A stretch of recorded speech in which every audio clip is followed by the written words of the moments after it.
दोस्तों, हम एक बार फिर से आप सभी का स्वागत करते हैं कृष्णा मोटिवेशन चैनल पर, जहां आप सुन रहे हैं श्रीमद् भगवद गीता की एक शानदार श्रृंखला जिसका नाम है भगवद गीता की सीख। और आज हम जानेंगे कि श्रीमद् भगवद गीता के 90वें अध्याय से क्या सीखा जा सकता है, और वो भी बहुत ही सरल भाषा और आसान से शब्दों में।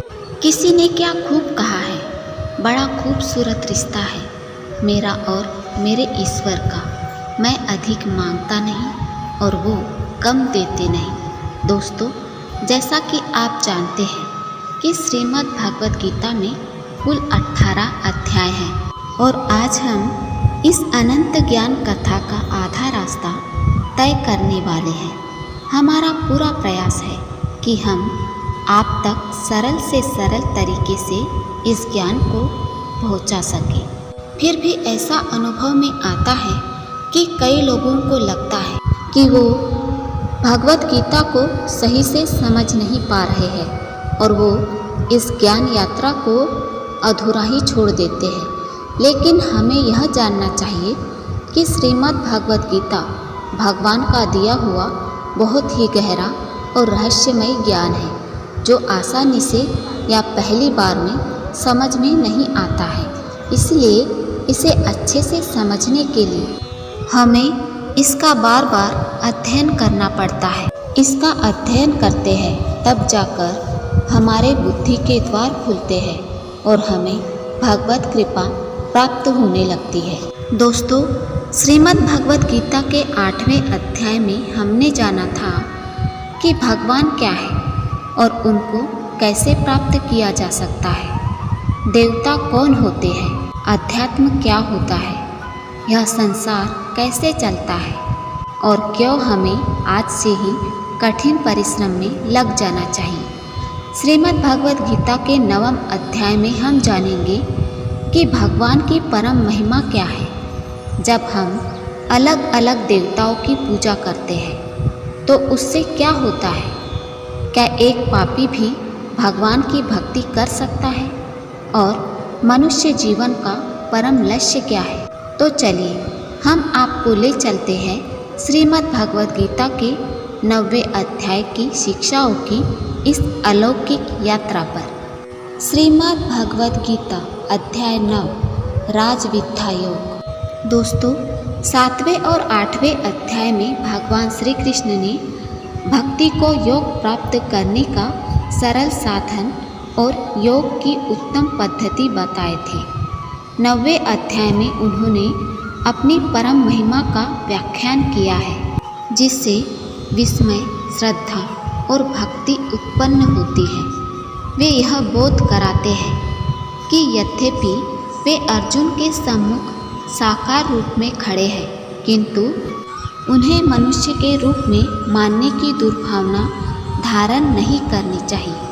वे स्पष्ट कहते हैं कि वे समस्त प्राकृतिक शक्तियों के अध्यक्ष हैं और सृष्टि सृजन के आरंभ में अनगिनत जीवों के जीवन रूपों को उत्पन्न करते हैं और प्रलय के समय वापस उन्हें अपने में विलीन कर लेते हैं तथा सृष्टि के अगले चक्र में उन्हें पुनः प्रकट करते हैं। जिस प्रकार से शक्तिशाली वायु सभी स्थानों पर प्रवाहित होती है और सदैव आकाश में स्थित रहती है, उसी प्रकार से सभी जीव भगवान में निवास करते हैं। फिर भी वे अपनी योग माया शक्ति द्वारा तटस्थ पर्यवेक्षक बने रहकर इन सभी गतिविधियों से विलग और विरक्त रहते हैं। केवल भगवान ही आराधना का एकमात्र लक्ष्य है। इसे स्पष्ट करते हुए भगवान श्री कृष्ण विभिन्न प्रकार के हिंदू देवी देवताओं की पूजा के मिथ्या भ्रम का समाधान करते हैं। भगवान सभी प्राणियों के लक्ष्य, सहायक, शरणदाता और सच्चे मित्र हैं। श्री कृष्ण दृढ़तापूर्वक कहते हैं कि वे न तो किसी का पक्ष लेते हैं और न ही किसी की उपेक्षा करते हैं। वे सभी प्राणियों के प्रति निष्पक्ष रहते हैं, यहाँ तक कि अधम पापी भी यदि उनकी शरण में आते हैं तब भी वे प्रसन्नता से उनको अपनाते हैं और उन्हें शीघ्र सद्गुणी बनाकर पवित्र कर देते हैं। वे वचन देते हैं कि उनके भक्त का कभी पतन नहीं हो सकता। अपने भक्तों को हृदय में आसीन होकर वे उनके अभावों की पूर्ति करते हैं और जो पहले से उनके स्वामित्व में होता है वे उसकी रक्षा करते हैं। इसलिए हमें सदैव उनका ही चिंतन और आराधना करनी चाहिए तथा मन और शरीर को पूर्णतया उनके प्रति समर्पित कर उन्हें अपना परम लक्ष्य बनाना चाहिए। 9वें अध्याय के प्रथम श्लोक में भगवान श्री कृष्ण कहते हैं कि हे अर्जुन, क्योंकि तुम मुझसे ईर्ष्या नहीं करते इसलिए मैं तुम्हें विज्ञान सहित परम गुह्य ज्ञान बताऊंगा, जिसे जानकर तुम भौतिक जगत के कष्टों से मुक्त हो जाओगे। भगवान श्री कृष्ण अपने सखा अपने मित्र अर्जुन से कहते हैं कि हे अर्जुन, मैं तुम्हारे लिए परम गोपनीय ज्ञान कहने जा रहा हूँ और इसे विज्ञान सहित कहने जा रहा हूँ। भगवान श्री कृष्ण कहते हैं कि यह जो ज्ञान है यह सभी विद्याओं का राजा है। यहाँ विद्या का मतलब सामान्य शिक्षा से नहीं है। ये वो विद्या है जिसके पास भी यह विद्या आ गई। यह विद्या उसे उठाकर परम धाम मोक्ष तक निर्वाण तक पहुँचा देती है। अगर आप कहीं रिद्धि सिद्धियों में उलझ जाते हैं तो साफ है कि अविद्या जो है वह सफल हो गई, क्योंकि भगवान श्री कृष्ण कहते हैं कि एक बार इस रास्ते पर चल दिए तो बीच में रिद्धियाँ सिद्धियाँ भी मिलेगी, लेकिन उनमें भटकना या अटकना नहीं है। हमें वहाँ तक पहुँचना है जो हमारी मंजिल है, जो आखिरी छोर है, जिसे परम धाम मोक्ष कहा जाता है। भगवान श्री कृष्ण कहते हैं कि मुझ अव्यक्त स्वरूप में यह सारा जगत व्याप्त है, यानी कि मैं जिस स्वरूप में स्थित हूँ वो सर्वत्र है। सारे प्राणी मुझ में स्थान पाए हैं, किंतु मैं उनमें स्थित नहीं हूँ। वे मनुष्य जो मुझ में श्रद्धा नहीं रखते वे इस संसार में बार बार दुख भोगने के लिए आते रहते हैं और जाते रहते हैं। मैं ही इस संसार को बार बार बनाता हूँ और मिटाता भी हूँ। हे कुंती पुत्र, एक कल्प के अंत में सभी प्राणी मेरी आदि प्राकृत शक्ति में विलीन हो जाते हैं और अगली सृष्टि के प्रारंभ में मैं उन्हें पुनः प्रकट कर देता हूँ।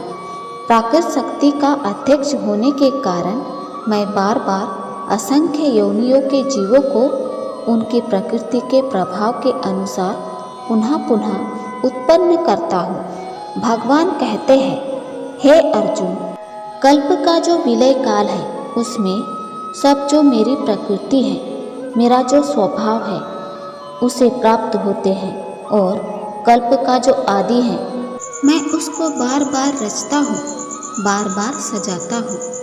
कल्प का मतलब है भगवान की तरफ जब आपकी दृष्टि हो जाती है, जब आपका प्रेम उमड़ आता है, जब आप उस रास्ते पर चल देते हैं, वो परिवर्तन आपके अंदर आने लगता है। तो यहाँ से वो आरंभ होता है, यहाँ से वो शुरुआत होती है। और जब आप उस भाव को प्राप्त हो जाते हैं तो कल्प का अंतिम छोर आ जाता है और अपना कर्म पूरा करके वो जो उपचार है वो भी समाप्त हो जाते हैं।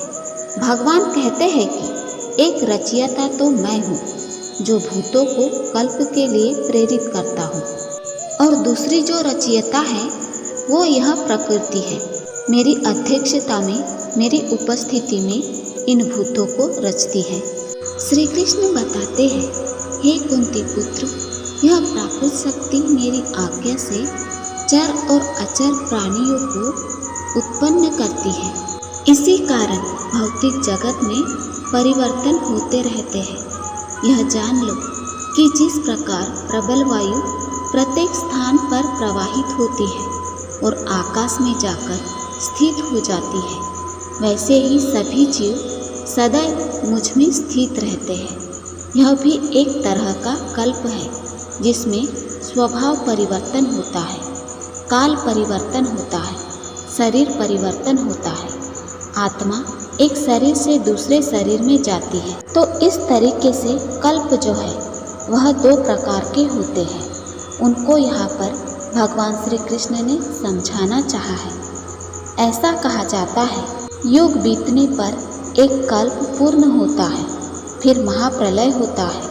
लेकिन इसका यथार्थ में जो अर्थ है वह यह है कि जब तक आप यानी कि आत्मा अलग है और परमात्मा अलग है, तब तक यह युग धर्म रहेंगे। इसी के बारे में गोस्वामी तुलसीदास जी ने भी रामचरितमानस में कहा है कि चारों युगों का मतलब है कि 4 स्तर है ध्यान के, जिसमें आप निम्न स्तर से शुरू करते हैं, फिर आप ऊपर की तरफ बढ़ते हैं और फिर आप पराकाष्ठा जो है वहाँ तक पहुँच जाते हैं।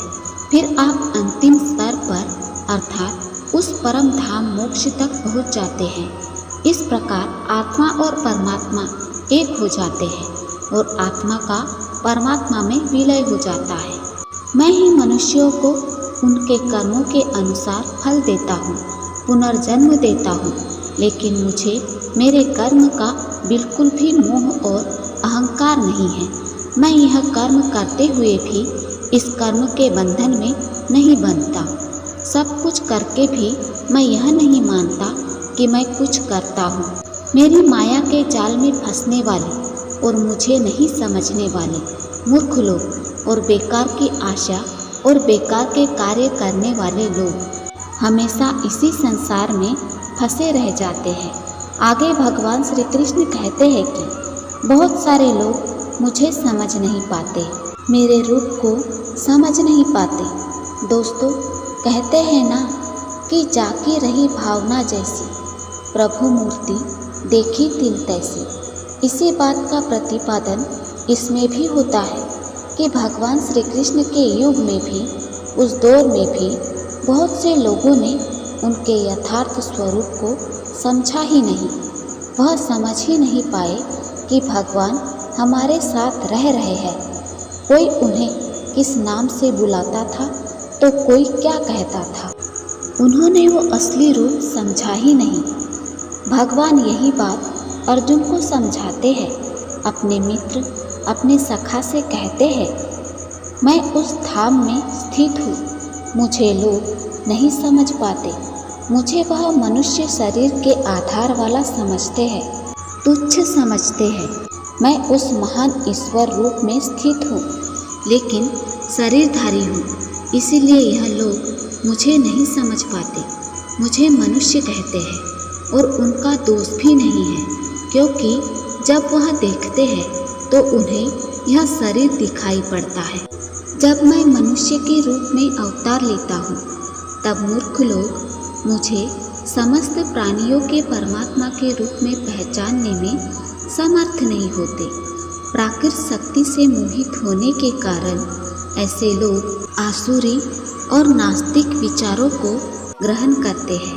इस मोहित अवस्था में उनके आत्म कल्याण की आशा निरर्थक हो जाती है और उनके कर्म फल व्यर्थ हो जाते हैं और उनके ज्ञान की प्रकृति निष्फल हो जाती है।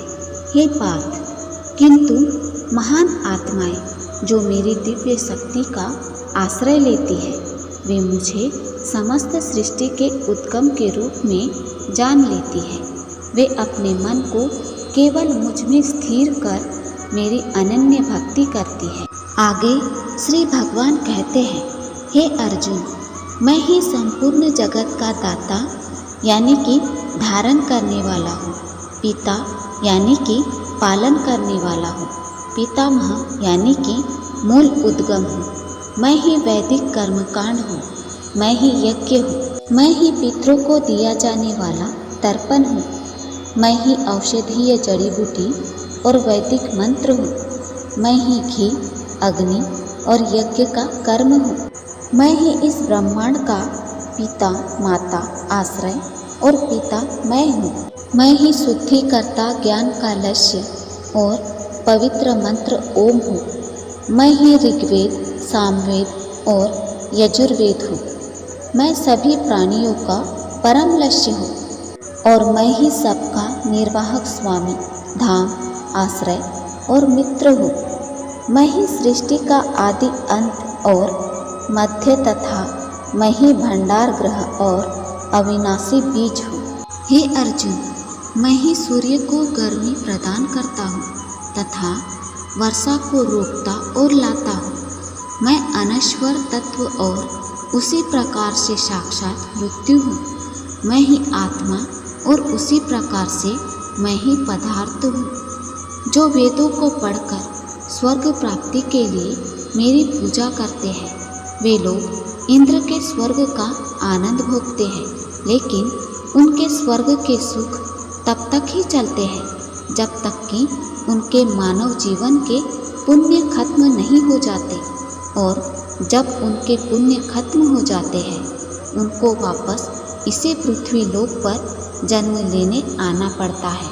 किंतु जो मुझको मतलब परमेश्वर को ही सब कुछ मानकर अपने कर्म फल का त्याग कर निरंतर प्रेम करते हैं, मैं उनकी न केवल सभी आवश्यकताएं पूरी करता हूँ, बल्कि उन्हें सदा के लिए मेरी शरण में भी लेता हूँ।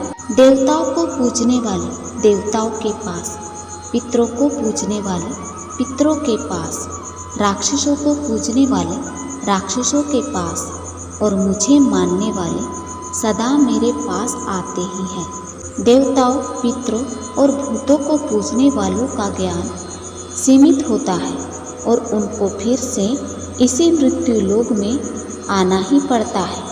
इसलिए अर्जुन, तुम भी अगर कुछ खाते हो, दान करते हो, तप करते हो और कर्म करते हो तो मुझको ही अर्पण करके करना। इस प्रकार से तुम मुझको ही प्राप्त हो जाओगे। मेरे लिए प्रिय और अप्रिय सब बराबर है। यहाँ तक कि अगर कोई बहुत ही दुराचारी हो, चाहे वह स्त्री हो या पुरुष हो, चाहे राजा हो या भिखारी हो, वह भी मुझ में आसक्त होकर इस भवसागर से तर जाता है।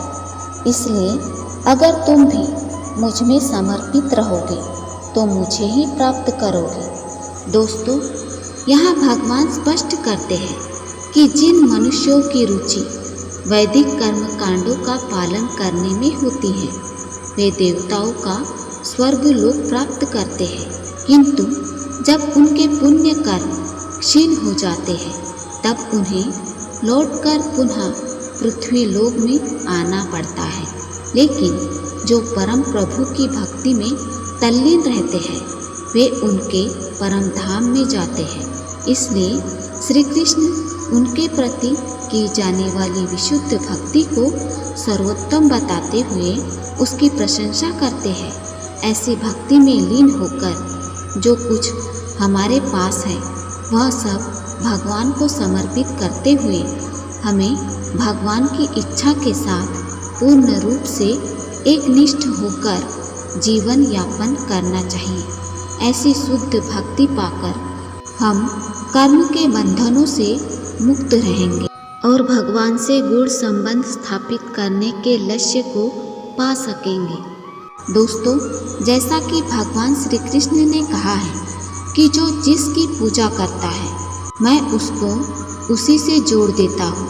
इस बात का बहुत गहरा अर्थ है।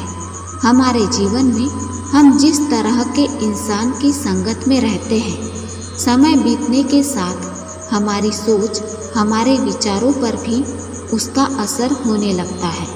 अगर हम नकारात्मक विचारों वाले लोगों के साथ रहते हैं तो हमारे विचार भी नकारात्मक होने लगते हैं। इसलिए नकारात्मक सोचने वाले लोगों से दूर रहना चाहिए और जो लोग सकारात्मक रहते हैं, जिनका जिंदगी में कुछ करने का मकसद होता है, उनके साथ रहना चाहिए, उनका आदर करना चाहिए। क्योंकि आज भले ही वह कुछ हो या ना हो, लेकिन जैसा कि भगवान ने कहा है कि जैसी भावना वैसा नतीजा, तो उसी प्रकार से सही रास्ते पर चलने वाले एक दिन मंजिल तक पहुंच ही जाते हैं और अपने लक्ष्य को प्राप्त कर लेते हैं। दोस्तों, आशा है आपको श्रीमद् भगवद गीता के 9वें अध्याय की यह सरल व्याख्या जरूर पसंद आई होगी। इस अध्याय से आपने क्या सीखा, हमें कमेंट करके ज़रूर बताएं। अगर इस वीडियो में हमसे कोई भी त्रुटि या गलती रह गई हो तो हम क्षमा प्रार्थी हैं। मिलते हैं जल्द ही श्रीमद् भगवद गीता के 10वें अध्याय की ऐसे ही आसान और सरल व्याख्या के साथ। हंसते रहें, मुस्कुराते रहें। जय श्री राधे कृष्ण।